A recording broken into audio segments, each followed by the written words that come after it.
Hi friends, कैसे हो आप सब। देखो, आज 17 अक्टूबर को पेपर हुआ था। कॉमर्स का पेपर था वैसे आज। ठीक है, तो इसके जो फर्स्ट पेपर है उसका हम एनालिसिस करेंगे यहाँ पर कि जो 17 अक्टूबर को जो फर्स्ट पेपर हुआ था वो कैसा था पेपर, वहाँ से कहाँ कहाँ से क्वेश्चन आए थे। ठीक है, तो पूरे पेपर का हम एनालिसिस करेंगे। ठीक है, फर्स्ट शिफ्ट का पेपर है। सबसे पहले फर्स्ट शिफ्ट का पेपर था। सबसे पहली बात, मैंने बहुत सारे यूट्यूब चैनल पर भी देखा है, क्योंकि मैं आज बहुत लास्ट में वीडियो बना रहा हूँ उसका। ठीक है, तो मैंने ये शब्द, जो ये वाला शब्द है ना, बहुत सारी जगह देखा है। आज जो भी बता रहा है वो यही बता रहा है कि सर पेपर बिल्कुल इजी था, बिल्कुल भी डिफ़िकल्ट नहीं था पेपर। पेपर बहुत ही सिंपल था। ठीक है, जिसने भी बताया उसने ये शब्द बोले हैं कि सर पेपर बिल्कुल इजी था। अब हम बात करते हैं कि क्वेश्चन कहाँ कहाँ से आए। सबसे पहले तो एक बात ध्यान रखो, यदि चैनल पर नए हो तो चैनल को ज़रूर सब्सक्राइब कर लो, वीडियो को लाइक कर दो, ढेर सारे कमेंट करके वीडियो को अपने फ्रेंड्स के साथ शेयर कर दो। ठीक है, क्योंकि यहाँ पर मैं अभी भी नेट जेआरएफ की क्लासेस चला रखा हूँ। फर्स्ट पेपर में रेगुलर पढ़ाता हूँ, रेगुलर ऑब्जेक्टिव क्वेश्चन सोल्व करवा रहा हूँ। अब मैं फर्स्ट पेपर के मॉडल पेपर चला रखा हूँ। ठीक है, तो देखो अब हम बात करते हैं। देखो, सबसे पहले कम्युनिकेशन की बात की जाए तो कम्युनिकेशन में बैरियर से क्वेश्चन आया था। बैरियर का मतलब होता है बाधा। तो संप्रेषण की बाधा से क्वेश्चन आया था। आपको पता है कि यहाँ से अब की बार हर शिफ्ट में पेपर आ रहा है। पिछले जो 9 अक्टूबर को पेपर हुआ था उसकी दोनों शिफ्टों में कम्युनिकेशन बैरियर से क्वेश्चन आया था। 1 अक्टूबर को भी आया था, 30 सितंबर को भी आया था, 29 सितंबर को भी आया था। 24 और 25 सितंबर को कम्युनिकेशन बैरियर से क्वेश्चन नहीं आया था। बाकी हर शिफ्ट में कम्युनिकेशन बैरियर से क्वेश्चन आ रहा है। ठीक है, और इसमें जो फिजिकल बैरियर था उससे क्वेश्चन था। समय और दूरी से संबंधित क्वेश्चन था कि समय दूरी निम्नलिखित में से किस प्रकार के बैरियर से संबंधित है। और ये मैंने अच्छे तरीके से कल ही सोल्व करवाया था। ये क्वेश्चन बिल्कुल एज इट इज उठ के आया था। ठीक है, जो कल का मेरा मॉडल पेपर था उसमें मैंने ये क्वेश्चन दिया था आपको, कल नहीं परसों का जो मॉडल पेपर था उसमें ये क्वेश्चन सोल्व करवाया था। तब बता रहा था कोई कि सर आपका वो क्वेश्चन बिल्कुल एज इट इज उठ के आया है। एक रैम से क्वेश्चन आया था कि रैम वोलेटाइल मेमोरी है या नॉन वोलेटाइल मेमोरी है। देखो, आपको बताना था कि रैम वोलेटाइल मेमोरी है या नॉन वोलेटाइल मेमोरी है। ये मैं अच्छी तरीके से पढ़ा चुका हूँ आपको ऑलरेडी। वोलेटाइल को इंग्लिश में, हिंदी में बोलते हैं नासवान। ठीक है, तो आपको बताना है कि जो रैम है वो नासवान मेमोरी है या बिना वैसे नासवान मेमोरी है, मतलब वोलेटाइल है या नॉन वोलेटाइल है। इंडियन लॉजिक से 4 क्वेश्चन आए थे। जो रैम है, volatile memory, non volatile memory, ये मोस्टली हर कोई पढ़ाता है, तो ये बिल्कुल सिंपल क्वेश्चन था ओवरऑल। कम्युनिकेशन बैरियर हर कोई पढ़ाता है, तो ये भी क्वेश्चन बिल्कुल सिंपल था। इंडियन लॉजिक से 4 क्वेश्चन आए थे। अब की बार जो पेपर है उसमें इंडियन लॉजिक से क्वेश्चन बहुत सारे आ रहे हैं, तो अब मैं नेक्स्ट डे इंडियन लॉजिक पर क्वेश्चन वीडियो बनाऊंगा एक।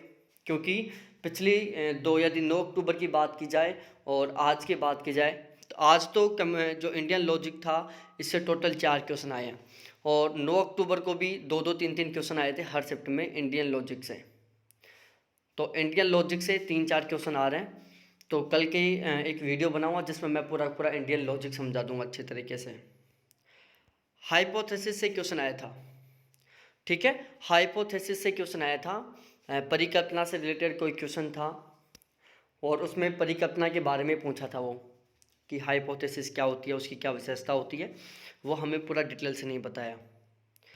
उसके अलावा एक रिसर्च प्रोसेस से क्वेश्चन आया था। किससे? रिसर्च प्रोसेस से क्वेश्चन आया था एक। उसमें रिसर्च की कुछ स्टेप्स दी हुई थी जिनको हमें सही ढंग से व्यवस्थित करना था, तो रिसर्च प्रोसेस से एक क्वेश्चन आया था। इसके अलावा डीआई का क्वेश्चन था एक। तो डीआई था वो बिल्कुल इजी था, किसी ने भी नहीं ये नहीं बोला कि सर डीआई थोड़ा सा भी डिफ़िकल्ट था। डीआई बिल्कुल इजी था और वही परसेंट और एवरेज पर था। ठीक है, परसेंट और एवरेज पर था डीआई, बिल्कुल सिंपल था डीआई। जो आरसी थी, रीडिंग कॉन्वेंशन, ये भी बिल्कुल सिंपल था। जो पैसेज वाला था बिल्कुल सिंपल था, ऐसे नहीं कि चलो बहुत हार्ड था, और इतना भी सिंपल नहीं था कि आप बिल्कुल ही ऐसे ही कर दो ये चीज़, नहीं। मतलब थोड़ा सा दिमाग लगाओगे, आरसी को बिल्कुल आसानी से सही कर दोगे।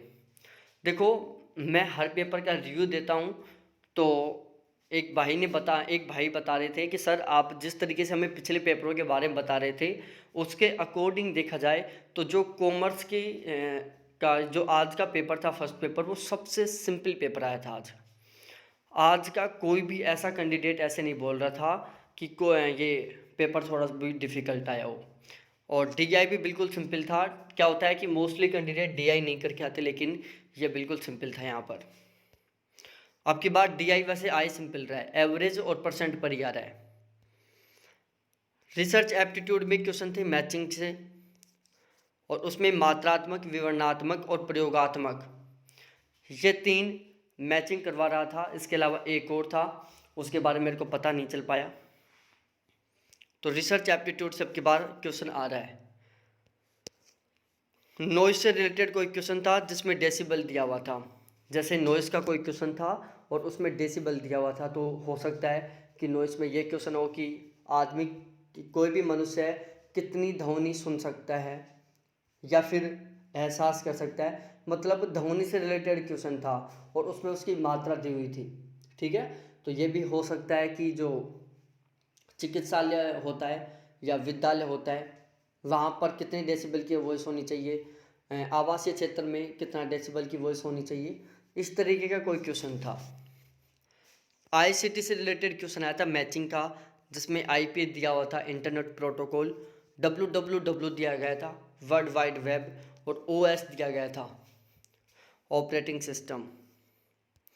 कार्बन एमिनेशन से क्वेश्चन आया था। भाई अब की बार पता नहीं पेपर वालों की क्या बैठ रही है सनक, कार्बन एमिनेशन का पीछा नहीं छोड़ रही है लोग।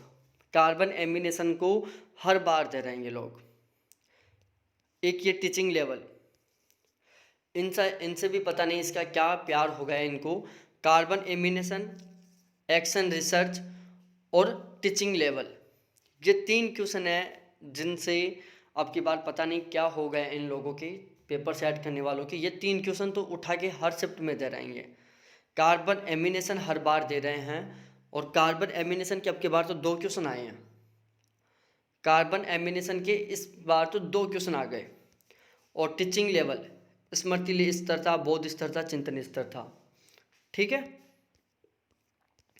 इसके अलावा सीपीयू और रैम का रिलेशन, कोई ऐसा क्वेश्चन था जिसमें वो सीपीयू और रैम के रिलेशन की बात की गई थी उसमें। ठीक है, और उसमें था कि कोई भी हम सॉफ्टवेयर लॉन्च करते हैं, तो ऐसा कोई क्वेश्चन था सॉफ्टवेयर लॉन्च करने से संबंधित, और उसमें रैम और सीपीयू के रिलेशन की बात की गई थी। मैथ के क्वेश्चन आए थे स्पीड, एवरेज और क्लॉक पर। तो स्पीड और एवरेज पर था डीआई, वो सॉरी, स्पीड का कोई क्वेश्चन आया था, मैथ का क्वेश्चन था स्पीड से रिलेटेड। एवरेज पर डीआई था, एक क्लॉक से रिलेटेड क्वेश्चन आया था। ये बिल्कुल अलग आया है। पिछली 3-4 साल से क्लॉक का कोई भी क्वेश्चन नहीं आता, रीजनिंग से रिलेटेड, क्लॉक से रिलेटेड कोई भी क्वेश्चन नहीं आता। पिछली 3-4 साल से क्वेश्चन रिपीट हो रहा है ब्लड रिलेशन का, रक्त संबंध का हर बार क्वेश्चन आता था। लेकिन अब की बार पता नहीं रक्त संबंध से क्या दुश्मनी हुई उनकी, रक्त संबंध का क्वेश्चन नहीं दे रहे वो लोग। और उन्होंने एक बहुत ही, मतलब उस टॉपिक को उठा दिया आपके बाद रीजनिंग में, इस पेपर में, जो लोग पढ़ के नहीं जाते बिल्कुल भी। क्लॉक से क्वेश्चन आया था आपकी बार। ठीक है, अब एक भाई साहब ने भेजा है मेरे पास, ये था कि सर यहाँ से भी क्वेश्चन आए थे।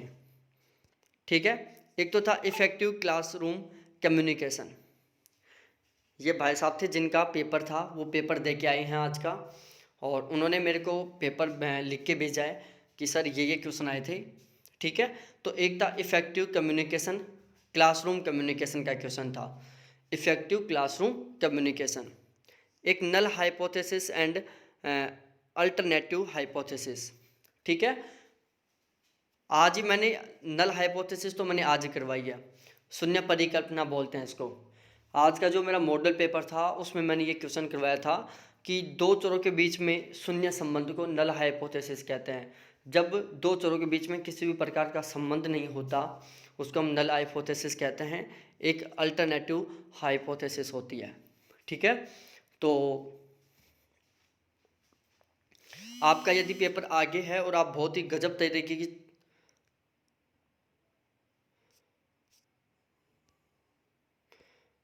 बहुत शानदार वाली तैयारी करना चाहते हो तो मेरे साथ बिल्कुल जुड़ जाओ। ठीक है, मैं रेगुलर मॉडल पेपर सॉल्व करवा रहा हूँ अब। इसके अलावा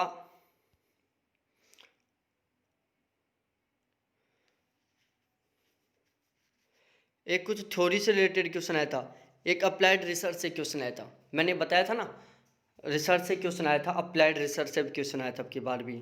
धुआं ही रहा है वहाँ आग लग रही होगी, धुआं हो रही है वहाँ आग लग रही होगी। ये क्वेश्चन पॉलिटिकल साइंस में भी आया था। जो पॉलिटिकल साइंस का पेपर हुआ था 9 अक्टूबर को, उसमें भी क्वेश्चन आया था।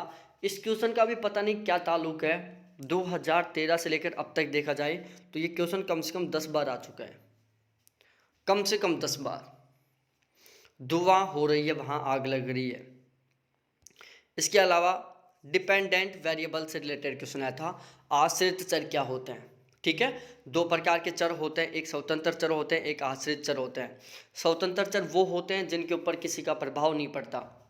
आश्रित चर वो होते हैं जो दूसरे चर के बदलने पर खुद में परिवर्तन ले आते हैं। ठीक है, दूसरे में परिवर्तन हुआ, खुद में परिवर्तन हो गया। स्वतंत्र चर होते हैं उनके ऊपर किसी का कोई फर्क नहीं पड़ता। नहीं बोलते कि मेरे ऊपर किसी के बाप का फर्क नहीं पड़ने वाला, वो होता है स्वतंत्र चर। आश्रित चर वो होते हैं, जैसे पानी ले लो, पानी ज़्यादा टेम्परेचर हुआ, मैं एक एग्जांपल दे रहा हूँ, ज़्यादा टेम्परेचर हुआ, कम टेम्परेचर हुआ, पानी बर्फ़ में बदल गया। ज़्यादा टेम्परेचर हुआ, बर्फ़ पानी में बदल गई। पानी किससे बदल रहा है? तापमान से। तापमान से बदल रहा है ना, कम होते ही बर्फ़, ज़्यादा होते ही पानी, और भी ज़्यादा होते ही वाष्प। ठीक है, और भी ज़्यादा होते ही वाष्प। तो जो जल हो वो किससे परिवर्तित हो रहा है? तापमान के बदलने पर जल में परिवर्तन हो रहा है। तो यहाँ पर जल क्या है? आश्रित चर है। ठीक है, रिसर्च प्रोसेस से क्वेश्चन था, बेस्ट लेवल ऑफ टीचिंग। मैंने अभी बताया लेवल ऑफ टीचिंग से क्वेश्चन आया था, और रिसर्च प्रोसेस से क्वेश्चन आया था इवोल्यूशन ऑफ स्टूडेंट। इवोल्यूशन से क्वेश्चन था, मूल्यांकन से क्वेश्चन था। ठीक है, तो आपको पता है मूल्यांकन कैसे कैसा होता है, रचनात्मक होता है, संकलनात्मक होता है, नैदानिक होता है। मूल्यांकन बहुत प्रकार के होता है, रचनात्मक, संकलनात्मक, जो भी। तो इवोल्यूशन से क्वेश्चन था ऑनलाइन टीचिंग के नेगेटिव इफेक्ट। ये कितना शानदार क्वेश्चन आया था, ऑनलाइन टीचिंग के नेगेटिव इफेक्ट से रिलेटेड क्वेश्चन आया था। अंडरस्टैंडिंग बेस पर क्वेश्चन था। ठीक है, कैसा क्वेश्चन था? अंडरस्टैंडिंग बेस पर क्वेश्चन था। ऐसे नहीं कि आप रट के जाओगे तो ही सही करोगे, थोड़ा सा समझो, 100% पेपर को करोगे। अंडरस्टैंडिंग बेस का क्वेश्चन था ये। वर्बल कम्युनिकेशन से क्वेश्चन आया था।